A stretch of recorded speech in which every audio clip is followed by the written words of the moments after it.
What's up, Metroid fans? Welcome back to the channel. Now, this is a really exciting video we have here today for multiple reasons, for me at least personally. This is August 10th, 2023, which is my 13-year anniversary of my first upload on YouTube, which was August 10th of 2010. So with new Metroid Prime 4 information and reminiscing on my channel and the history I have on YouTube, this has just been a really exciting day for me. And of course, I want to thank each and every one of you for following me and supporting this channel for all these years. It's been an amazing, fun journey thus far, and hopefully many more years to come as well. Now, if you guys are excited for Metroid Prime 4 like I am, I'm really excited for this game.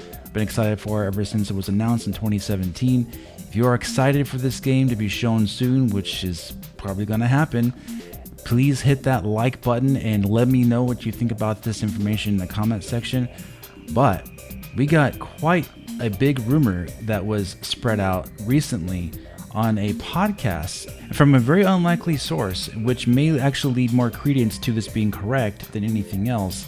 This comes from the founder of Xbox Era. His name is Nick Baker, and he, like a lot of these guys out there, are actually a part of the industry and would actually come across this type of information, especially if Metroid Prime 4 is close to being revealed like we assume it is. And if you've been following this channel since 2019 at the very least, you'd know that now by August of 2023 that we are on the verge of having this game revealed. The question has always been, though, will this game be revealed on the Nintendo Switch 2, or will they actually reveal it on the current Nintendo Switch? And with all the leaks and rumors about Switch 2 coming around very soon, it looks like that could be the case, that Metroid Prime 4 is being held off for reveal on the Nintendo Switch 2. Now, that's not to say it's not going to come out on the original Switch. I do think so, but Switch 2 does seem to be the prime example piece of hardware that they can use to show off Metroid Prime 4. So before we discuss this rumor in detail and go over some new information after it, let's go ahead and look at the exact words that Nick Baker said regarding Metroid Prime 4. I think you'll find this very exciting. Take a look at this. I've got a friend that may have got their eyes on Metroid Prime 4. I'm very excited. I know someone who's gotten some eyes on Metroid Prime 4, and of course, as expected, they say it looks visually, it just looks unbelievable. But what they described, or what they said, was they said it looked surprisingly, I guess, big or open for a Metroid Prime game. Like, don't get me wrong, I just played Metroid Prime Remastered. There are some fairly big open areas in Metroid Prime Remastered, but this is like big, like huge open areas. It's not open world as far as I'm aware. I don't believe it's open world or anything, but the areas, some of the regions and areas in Metroid Prime 4 are supposed to be like massive, like huge. Like the way they described it, they were like, it almost reminded them of like Halo Infinite, but when you just looked at Halo Infinite, it was like this big, vast, open area. And like when they saw Metroid Prime 4, they said it almost reminded them of that in how big and vast and opened it looked. But it's not, again, don't take that as me saying it's open world. It's not, I don't think. What they saw almost reminded them of that in how big and open it looked. So there you have it right there. It looks like a lot of the information that we have been going over on this channel for Metroid Prime 4 does in fact line up with that rumor regarding this game looking amazing. He used the word unbelievable, which I definitely can believe it actually myself, because of the things we've been looking at with Metroid Prime 4 ever since 2019, with what Retro Studios has been hiring for developers to work on this game.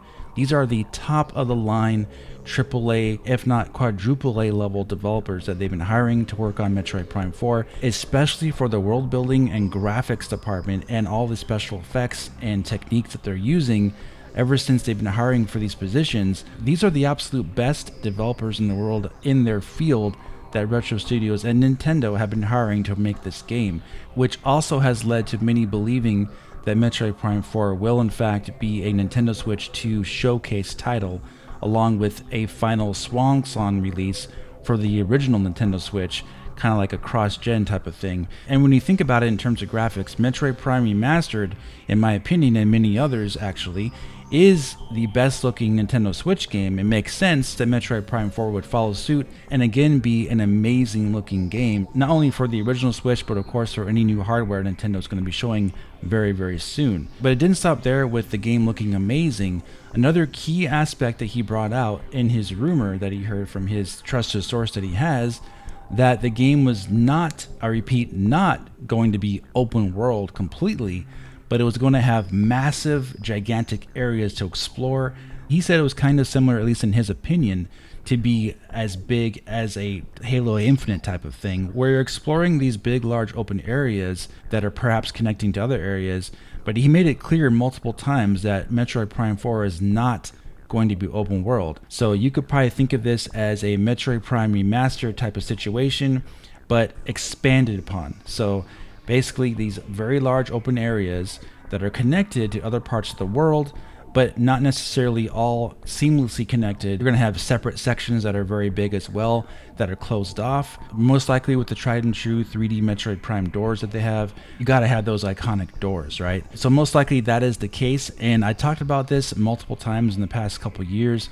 I think that this game is going to be wide linear, with open areas to explore, similar to what God of War and God of War Ragnarok was like, especially God of War Ragnarok, where you have these very large open areas, but definitely the game is linear, but you have these quests and things to do in these very large open areas, but not for the entire world. And this is exactly the area that I expected him to go in, not only because of the job hirings and all the things they've been working on behind the scenes that we've been sharing here for the past few years, but in terms of modern game design, it just makes sense that they would expand upon what they've already started on with Metroid Prime 1, 2, and 3, and with new hardware and new technologies that they are using with their software in development with the best designers in the world.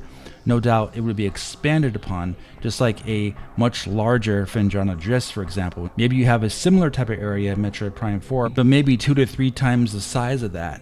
That would still not technically be open world, but it would be an open area that you could explore. And perhaps behind there, because this game is a Metroid game, that would mean there's probably going to be areas that are closed off.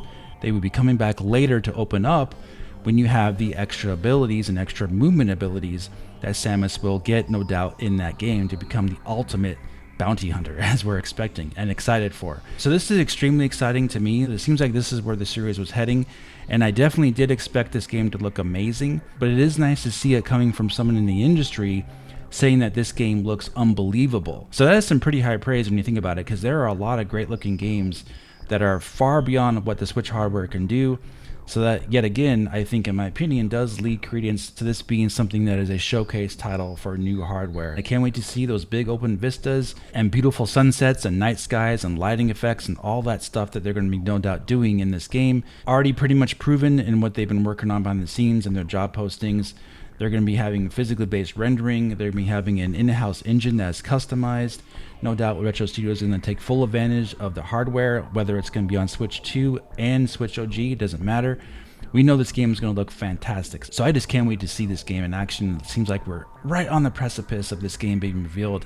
You can just kind of see it happening very, very soon at this point, right guys? But we're not done there. We still have more information to discuss here. We talked about this before for the last few years, but it does kind of coincide with this rumor, because it does appear that this game is very close to being finished and is being tested by product testers. And Retro Studios has in fact just started hiring yet again for more product testers for Metroid Prime 4. They say it in their job posting that this is for Metroid Prime 4. More product testing in its pre-release state, which means they're going to be looking for bugs, testing it, and then gathering their information, bringing it back to Retro Studios so they can make any optimizations they need to make the build that they're working on run that much better. That is why they have product testing, to find those things, to make sure the game is in its best state possible. They first started testing for Metroid Prime 4 way back, I believe in 2020, I think when they had their early builds of the game. We covered that here on the channel as well, but we're in 2023 now.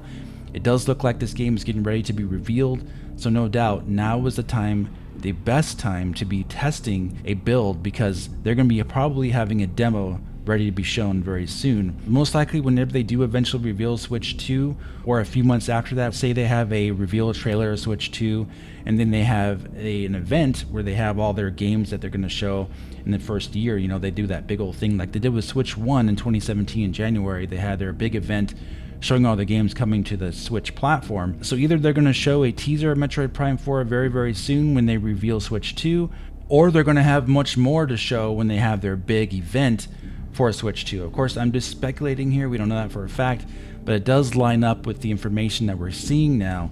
Things are starting to really heat up with Switch 2 information constantly now. And now we have Metroid Prime 4 just around the same time as Switch 2 information. You got to think there's something related there when you think about it, right? So I'm really excited about it, as you can tell. I'm extremely ready for the next gen of Nintendo. And if Metroid Prime 4 is the game to show off next gen, hey man, we're going to be right there to play it. And we're going to be playing it live too. So I hope you guys are excited for all that soon. Please let me know what you guys think in the comment section. Are you excited for Metroid Prime 4 to be shown soon? This rumor does indicate that it looks like it's extremely close. If people are in fact being shown glimpses of it, perhaps Nintendo's going to studios and showing previews of their new Switch hardware, along with a preview demo of Metroid Prime 4 to say, hey, this is what the hardware can do. Again, my speculation here, but that could be one reason why we're starting to hear rumblings and rumors of Metroid Prime 4, of how good it looks. But as with everything, we're just going to have to wait and see what happens. Alright guys, thank you so much for 13 years on YouTube. If you did enjoy this, please hit the like button, and I'll talk to you very soon in the next video. Have a great day.